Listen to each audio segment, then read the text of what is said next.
Most companies that hire a link building agency typically fire them around the 4th month. Not because the work was bad, but because nobody told them what month 4 was supposed to look like. My name's Matt, I run a SaaS SEO agency, and in this video I'm going to show you how we approach link building at Emgi month by month so you can get a real baseline of how these campaigns look like. I'm going to go into all the nitty-gritty details, the parts that look like admin, the part where it looks like nothing's happening, and the exact 3 indicators that you can look at by month 3 of a campaign and see, are we going on the right track? Are we progressing in the right direction? Not only that, I'll share with you the biggest red flags that show whether you're just being taken for a ride and you're wasting your money. Many buyers only learn this information after wasting $15,000, $20,000, and I don't want you to make that expensive mistake. Because here's the trap with link building. Yes, often it takes months for the work to really show and the compounding effects of SEO to take place. By the time you actually get to the point of knowing, oh, was this agency good? Did we get the results? Perhaps you've already wasted 2 quarters of budget. This is exactly what we need to avoid, and I'm going to tell you how. You have to be able to judge earlier,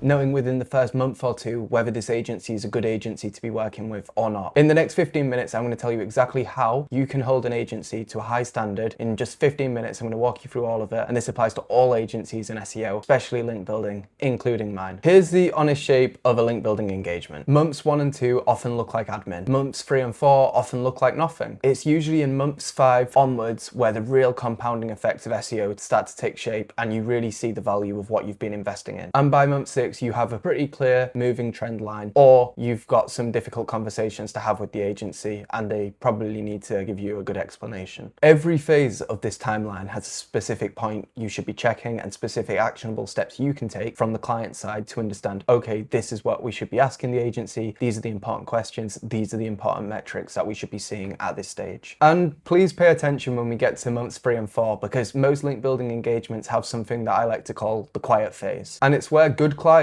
often fire good agencies just because they're not able to see the results yet. So month 1 is actually where most of the value gets destroyed. And it actually happens before a single backlink is built. Because when we're building links, we're not just building links to a website. Instead, we're targeting specific pages, and there's a specific reason behind this. This strategy of choosing which pages are commercially important and reinforcing them with building authority is fundamental to what an SEO strategy is all about. I've been on calls before with founders of SaaS companies, heads of marketing, and I've seen the work that previous link building agencies have done for them. And oftentimes the actual quality of the links is pretty high. Really relevant links, high domain metrics, and to an objective standard, these links are pretty decent. However, the problem comes from the lack of targeted selection and the lack of strategy underpinning the link building campaign. You see, many link building companies operate purely as vendors. They receive a list of link building targets, they build the links, they recycle a pool of partners, and they're able to deliver the specific quota. If you've got a ton of different pages on your website, I would ask these few questions to begin with. Does this page convert? Does this page get a lot of impressions? Which queries is this page ranking for, and in which positions? A page that's sitting in position 40 with 10 enterprise brands on the first page is going to need a ton of focused authority to rank. It's likely going to be very difficult to achieve. Although the upside can be very high, it could also be really demotivating for the client to focus just on a page like this. On the other hand, a page that's ranking in position 8 for a really nice query likely only needs a little nudge, and a few backlinks could likely bring it up into the top spots and increase visibility significantly. So factoring this into your decision is really key too. Ideally, what you're looking for is highly likely pages to convert, pages that when you already have driven traffic to do convert. And typically these pages are sitting in positions sort of on the second page between positions 10 and 20. These are pages that are the jackpot, because if they come onto page 1 and rank in them higher positions, it's going to bring a lot more visibility in, it's going to drive really relevant clicks to the site, and this is clicks that are much likely to convert into actual users. Try and take a live example of this. Imagine you have a pricing adjacent comparison page and it's ranking on the second page of Google. It's getting a lot of impressions, maybe 30,000, 40,000 impressions a month. And you know this page converts somewhere like 3 to 5 times better than your top performing blog. Obviously, this is a page that you want to concentrate on building authority to. This is a page that can fundamentally change the projection of your pipeline for the quarter through organic.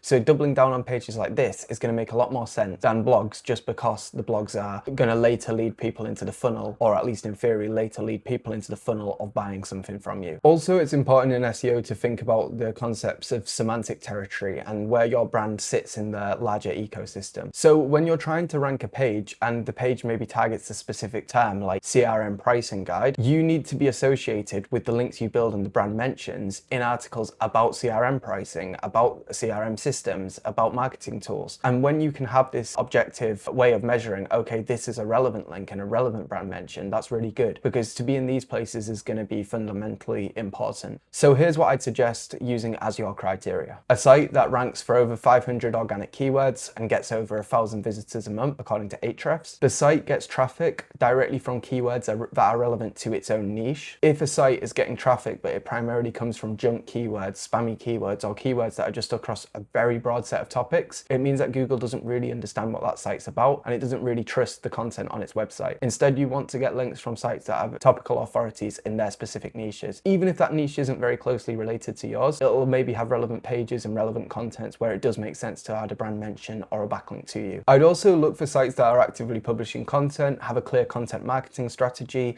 and maybe some sort of visible presence on platforms like LinkedIn or YouTube. Seeing that they're a real business and they're operating like this is a good signal, and it's the kind of site that Google's increasingly trusting more and more because it has real experts behind the site, not just unnamed authors. Another thing to look at is if it's surviving recent spam updates and updates from Google's algorithm. Of course, many sites are seeing decreases in clicks. We're moving towards more of a world where less clicks are happening, and it doesn't mean that sites with lower traffic are automatically bad. However, if the site has been punished by a specific algorithm update, this can be a sign of the content on the website not being very aligned with what Google's expecting from this site. So that's something to keep in mind. And the final thing that I think is really important is looking for branded search traffic.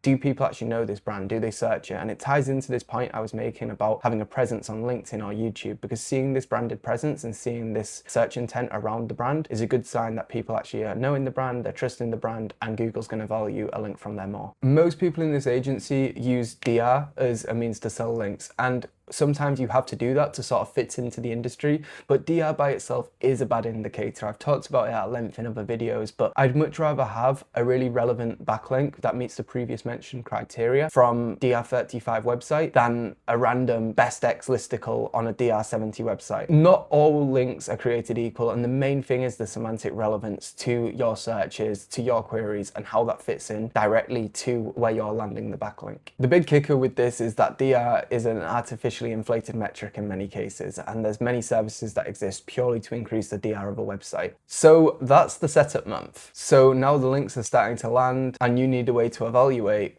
a good link from a bad link. So how are you going to do that? Well, firstly with the metrics I've already mentioned, but we can get more into this. Within the first month of most link building engagements, depending on the sort of package you're opting for or what you've agreed with the agency, you're probably going to be landing somewhere between 5 and 20 backlinks a month. A good placement for a backlink is going to feel relevant when you read it. You're going to check the page which has been sent to you, and you're going to see where you are linked to, where that fits into the article. Does it make sense, or does it feel crammed in? If by the end of month 2 rankings haven't moved at all, don't over worry about it. This is pretty normal at this stage of an engagement, and it depends a lot on where your site fits into the niche, whether your site already has a ton of existing authority. It depends on the modes of content that you already have that exists on the website. But by itself, if rankings haven't moved significantly after a couple of months, this is not a problem. This is not a red flag. So here it is, the quiet period. Links keep consistently landing each month. Maybe positions are starting to improve on certain target pages. Impressions are going up. But despite all of that, the clicks aren't really coming in yet, and you're not able to say to the team, we're seeing good ROI from this. But this is where clients often fire good agencies prematurely. And it's also where bad agencies start inventing new metrics just to survive the difficult conversations. So what indicators actually show whether the work is having a good effect, whether it's working? The first thing I'd look for is specific page level positions for the key pages that you've been targeting with the link building. So what you can do in here is look at Search Console, run a comparison of the last quarter versus the previous quarter. And after these few months, if you've been building links to one specific target page, you should be seeing some sort of improvement in the positions of the pages, the impressions to the page. Maybe it's ranking for more queries now. All of these can be good signs that the page is building more authority. Google's learning more what the page is about. It's indexed and understands the external mentions, and this is a good sign. Secondly, I mentioned impressions. Impressions is the amount of times your pages is showing up in the search engine results page, even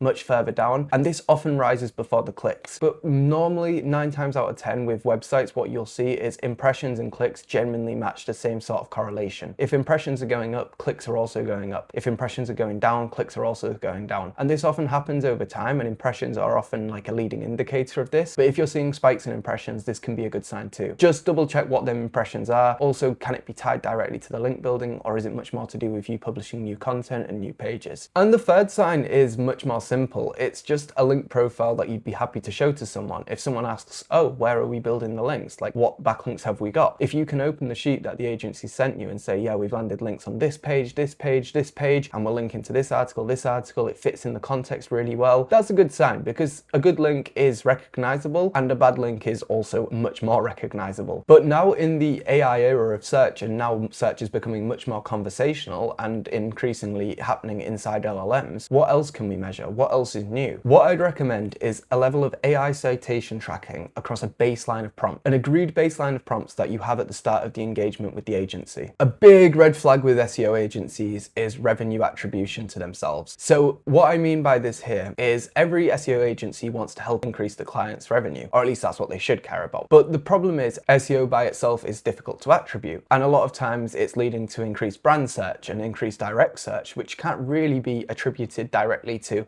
non-branded SEO, but it is a result of the SEO. So what are some of the red flags that maybe come up if you're working with an agency that I'm a bit worried about and a bit skeptical? Well, any sort of reporting that's leading with just DRs increasing, or DR went up by 5 points this quarter, that would be a red flag. Again, we've spoke about it, but DR is easily manipulated, and by itself, it's not actually serving the bottom line of the business. I'd also be very concerned by a lack of strategy. Any sort of mentions of, we need to build 8 links this month, or we need to build 12 links this month, without an underpinning strategy as to why, is a problem. This isn't something I've really come across, but I have heard about it, and it's where the agency actually refuses to show the placements to the clients. To me, this is really strange, because if they're not even reporting the backlinks they've built, then how do you even know you're getting the work delivered? So if you are in a relationship like this, then that's definitely one I'd look to avoid. But the most telltale sign about whether an agency is a good one is just the questions they're asking you. Are they interested in your business? Are they interested in how organics are benefiting? Are they interested in your wider SEO and marketing plays? These can be really good indicators that the agency is fully invested into your project, that they fully understand what it's going to take to drive more revenue, to drive more customers for your business, and having this level of relationship's really good. So when you're approaching a relationship with an agency, ask them questions like, what kind of clients don't you work with? Is there any companies where you wouldn't work on an engagement with? See how they answer, get an understanding of their thinking. This is something I highly recommend. I'd also ask to see a sample of the links they've built for similar businesses. Obviously, it doesn't have to be that they show you the exact placements on the exact pages for the exact clients, because that might be protected under confidentiality agreement. Also, I'd ask them specifically, who am I going to work with if we agree to work together? Because most of the time, especially with larger agencies, the person you're speaking with on the call likely isn't the person who's going to be delivering your account. Finally, the question that's a bit difficult to ask, but one I'd recommend is, what would you say is the point where we could declare this relationship successful or unsuccessful? An honest agency is going to know exactly what makes a campaign work, what doesn't make a campaign work, and they're actually able to dig into saying, yeah, if by month 3 or if by month 6 we're seeing this or we're not seeing this, then we're probably at a point where it's not working how we'd expect. Actually, just pause this video, go into your search console, find the specific URLs and pages that actually convert. Have a look at their positions, their impressions, which queries they're starting to rank for. Have a look in the Microsoft Clarity citation reports as well. Maybe you can use the new Cloudflare AEO reporting. You go into all of this and you see, what is our baseline now?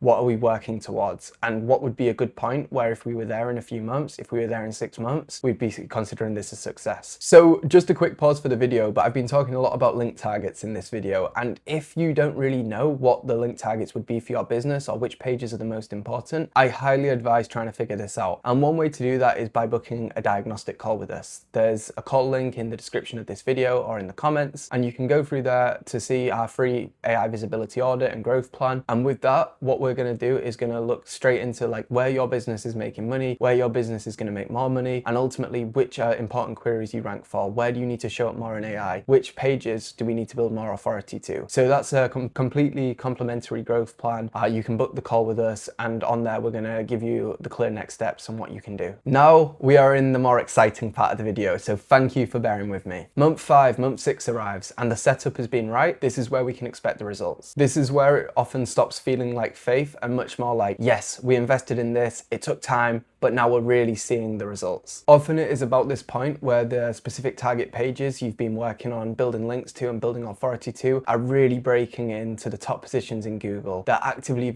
driving clicks, and you start having the conversations with sales prospects that, oh yeah, we just found you on Google. This is the opportunity where you can double down on building more authority to the winning pages, trying to capture even more traffic, or it can be a point to say, okay, we're seeing good success here, maybe we should focus on this other stage of our offer, or maybe this new type query, which is more related to a specific feature that our buyers are often asking about. But this is also where everything starts to compound, and this is where the AI bonus comes too. So one client that we've been working with, our HR SaaS client, HR partner, we've now been engaging with them for 2.5, almost 3 years. We've built hundreds of backlinks, well over 300 now. But the way we approach this project is repeating phases. We started building authority to specific service pages that were going to drive clicks.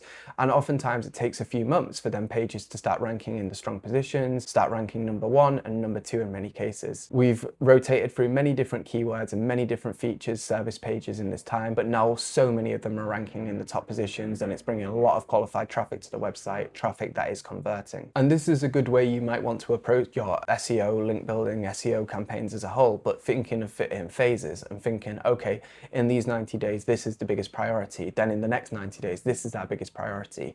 And this way of thinking often builds a lot of commitment into the cycle, and it builds this understanding of, okay, now we focus on this, then we focus on this. And this level of isolation, all of it starts to compound and isn't so isolated when you look back on it in a year's time. By month 6 of an engagement, typically your domain's going to have a much higher level of authority, and that fundamentally changes what your content does, new content when you publish it. Instead of that content taking months and months to potentially rank, instead it starts to rank in just weeks because you've built that level of authority around the website. The blog starts winning informational queries without clicks. The amount of times you're cited in AI significantly improves. And it flows the other way too. You publish unique insights on the blog, original data. All of this starts ranking organically anyway, and it starts bringing in real traffic, and it starts bringing in natural links and people citing your case studies and studies. If you want the strategy layer behind which pages win and why, I analysed over 150 SaaS companies and broke down the patterns that I've been seeing. The link to that video is on the screen now. And if you're ready for the target page conversation and what an engagement and real strategy would look like for you, then the link is below and you can book that with me. Anyway, pleasure as always. This has been Matt. Thanks for watching.